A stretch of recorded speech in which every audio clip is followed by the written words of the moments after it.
வணக்கம். இன்றைய மாவட்ட செய்திகள். சேலம் மாவட்டம் வாழப்பாடி அடுத்த சின்னகவுண்டாபுரம் ஒட்டப்பட்டி பகுதியை சேர்ந்தவர் கொத்தனார் ராஜேந்திரன். இவரது மனைவி சந்தியா, மகன்கள் தர்ஷன் வயது 8 மற்றும் விஷால் வயது 7. இருவரும் அரசு தொடக்கப்பள்ளியில் படித்தனர். அதே பகுதியில் உள்ள சந்தனப்புடையார் ஏரிக்கு நண்பர்களுடன் சகோதரர்கள் நேற்று மதியம் மீன்பிடிக்க சென்றனர். அப்போது ஏரி பள்ளத்தில் விஷால் தவறி விழுந்தான். அவனை காப்பாற்ற முயன்ற தர்ஷனும் ஏரி பள்ளத்தில் விழுந்து இருவரும் நீரில் மூழ்கி பலியாகினர். நீண்ட தேடுதலுக்கு பின் மாலை 6 மணிக்கு இருவரின் உடல்கள் மீட்கப்பட்டன. காரிப்பட்டி போலீசார் விசாரிக்கின்றனர். ஏரியில் மூழ்கி சிறுவர்கள் பலியான சம்பவம் உறவினர்களிடையே சோகத்தை ஏற்படுத்தியது. மதுரை மீனாட்சியம்மன் கோவில் சித்திரை பெருவிழா ஏப்ரல் 29ஆம் தேதி கொடியேற்றத்துடன் தொடங்கி 15 நாட்கள் விழா நடைபெறும். மே 6ஆம் தேதி மீனாட்சியம்மன் பட்டாபிஷேகம், மே 8ஆம் தேதி மீனாட்சி சுந்தரேஸ்வரர் திருக்கல்யாணம், மே 9ஆம் தேதி மீனாட்சியம்மன் கோவில் தேரோட்டம் நடைபெறும். கள்ளழகர் கோவில் சித்திரை பெருவிழா வரும் மே 8ஆம் தேதி தொடங்கி மே 17ஆம் தேதி வரை 10 நாட்கள் வெகு விமரிசையாக நடைபெறும். விழாவின் சிகர நிகழ்வாக சித்ரா பௌர்ணமி அன்று மே 12ஆம் தேதி அதிகாலை தங்க குதிரை வாகனத்தில் கள்ளழகர் வைகை ஆற்றில் எழுந்தருள்கிறார். இதில் 10 லட்சத்திற்கும் அதிகமான பக்தர்கள் பங்கேற்பார்கள் என எதிர்பார்க்கப்படுகிறது. இது தொடர்பான அனைத்து துறை ஆலோசனைக் கூட்டம் கலெக்டர் சங்கீதா தலைமையில் இன்று நடைபெற்றது.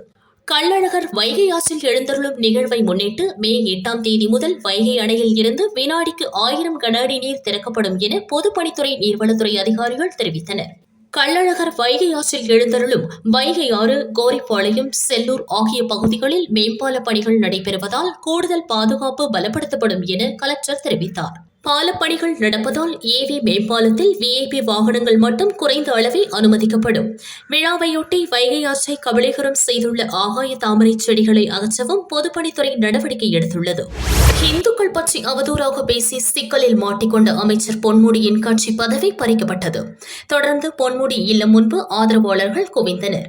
இதற்கிடையே முதல்வர் ஸ்டாலினை சந்தித்து விளக்கமளிக்க பொன்முடி சென்னை புறப்பட்டார். சேலம் மாவட்டம் ஆத்தூர் அருகே உள்ள அக்கிச்செட்டிப்பாளையம் ஊர் எல்லையில் சுடுகாடு உள்ளது. சுடுகாடு செல்ல குறுக்கு பாதையாக 3 அடி அகலத்தில் 2 கிலோமீட்டர் சாலை உள்ளது. சுடுகாட்டு பாதையை சிலர் ஆக்கிரமிப்பு செய்துள்ளனர். இதனால் 3 அடி சாலை 1 அடி சாலையாக குறுகிவிட்டது. இதனால் உடல்களை எடுத்து செல்வதில் பல்வேறு சிரமங்கள் ஏற்படுகின்றன. ஆக்கிரமிப்பை அகற்ற கோரி ஆர்டிஓ ஆபீஸை குடியிருப்புவாசிகள் முற்றுகையிட்டனர். எங்க கிராமத்துல ஊரோட வடக்கு பகுதியில மயானம் இருக்கு.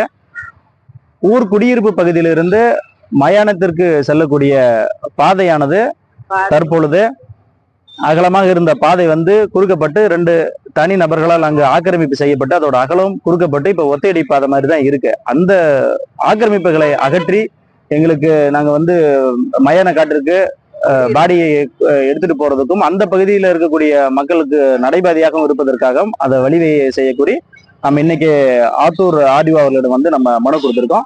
இதை மேற்கொண்டு அவர்கள் பரிசீலனைக்கு எடுத்து செய்வாங்கன்னு நம்புறோம்.